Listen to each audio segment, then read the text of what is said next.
Antarctica Treaty of 1959. An agreement signed by 12 nations in which the Antarctic continent was made demilitarized to be preserved for scientific research. What do you think about that? I think it's a load of malarkey. And I'm going to throw a gentleman's name out there that I have worked with.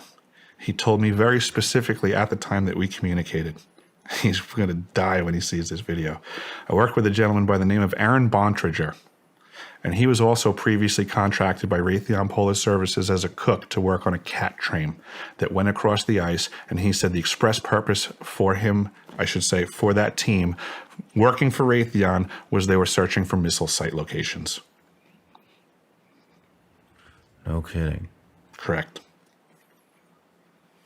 The whole idea of this being demilitarized is a load of baloney. How do you think they're getting, how are they powering this facility? I believe there's a secondary power source inside of the old pole that was built in 1957. What do you mean the old pole? The original pole, I should say, built in 1957, we referred to as old pole. There was other facilities that were manufactured, different stages of inhabitation of crew. So 1957 was the first one.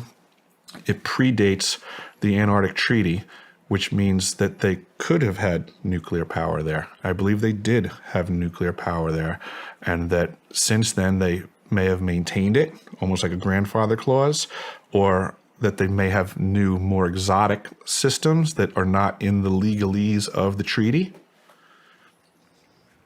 Why do you think Antarctica is a no-fly zone? Antarctica is not a no-fly zone. Well, Arrow, commonly referred to as a no-fly zone. Why? It's a misnomer. You can fly right over the no-fly zone. You just have to be higher than 8,000 feet. Well, I'm asking, why do you have to be higher than 8,000 Oh, feet? because of the they're doing science on the cleanliness of the air, so they just don't want it tainted. Similarly, there's no land traffic allowed in that area. So you can take a snow machine. If I wanted to go visit the building to do my rounds, I could take a snow machine up to a certain point, and then I had to stop the snow machine and walk because simply the exhaust gases from the machine would taint their sensors. So also the only reason they're trying to block out vehicular activity is to keep the exhaust gases out of their sensors. How do you get there? How do you get to Arrow? Yeah. It's within walking distance of the elevated station. How do you fly into Antarctica? You fly in with a Herc LC-130, Herc on skis, and you just come in from outside of that quadrant, Okay. or above 8,000 feet. Okay. How much air traffic is going around there? During the summer seasons, 24 hours of operation, they typically have a few Hercs on deck idling most of the time, and a lot of fuel is brought in by Herc. Our waste is brought out by Herc when the airmen will allow themselves to be a flying garbage can, as they claim. But yeah, basically almost all operations and logistics were done by Herc.